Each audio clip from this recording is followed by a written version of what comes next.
Забелязали ли сте, че повечето хора, те не грабват веднага възможността, когато тя се появи в живота им? Не.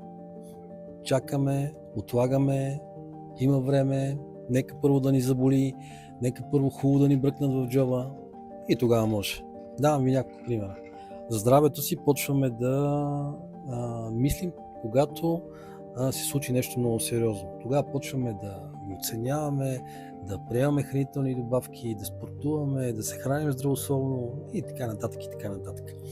Почваме да мислим за втори източник на доход, допълнителен доход, когато вече заплатата хептен не стига до никъде. Почваме да оценяваме времето тогава, когато то вече безвъзвратно си отишло, загубено от всякъде.